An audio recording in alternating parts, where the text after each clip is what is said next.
discuss um, the impact of toxic relationships on one's personal outlook or self image.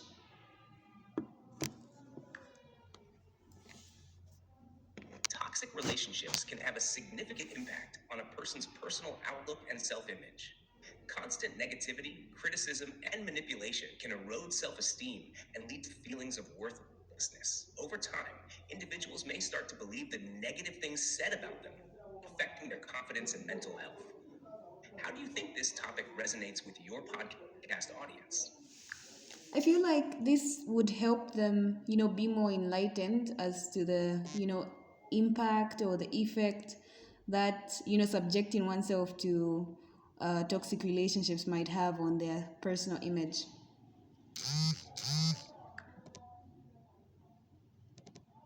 Absolutely. It sounds like a powerful and important topic for your audience.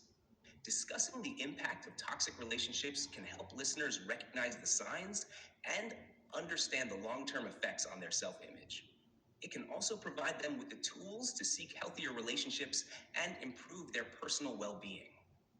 What specific aspects of toxic relationships would you like to focus on in your podcast? I think the main thing would be how um, people are still attached to the situation. You should leave, but you fail to detach.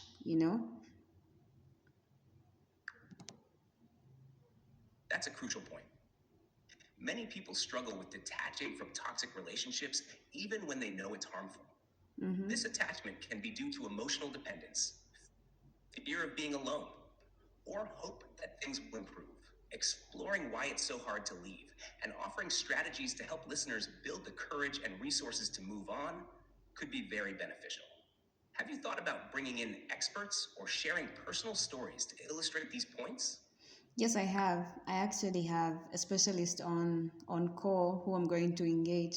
I just wanted to get your perspective, which will also, be insightful or shed more light on what we do discuss in the future.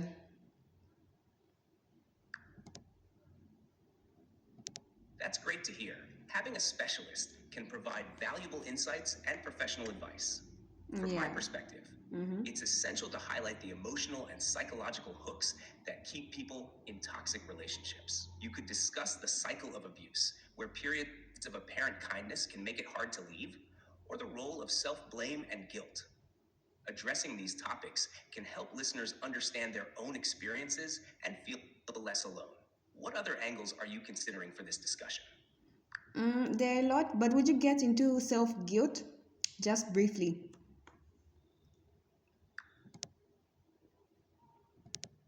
Sure, self guilt often plays a significant role in why people stay in toxic relationships. Individuals may blame themselves for the issues in the relationship, thinking they need to try harder or that they deserve the treatment they're receiving.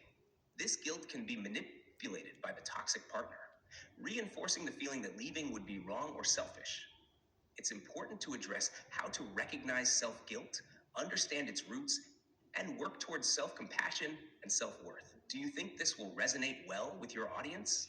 Yes, I actually think so. But then, how would you identify these roots? Say a partner is manipulative.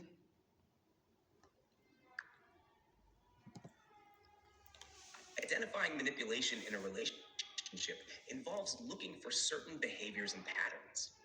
A manipulative partner might use guilt trips, make you feel responsible for their happiness, or gaslight you by denying your experiences and making you doubt your perception of reality. They might isolate you from friends and family, criticize you constantly, or make you feel unworthy of better treatment.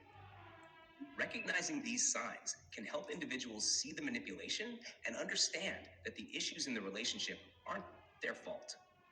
How do you plan to guide your audience in addressing these realizations? I have a number of ways, but for now, I would like to thank you for taking your time. That will be all for today. Thank you.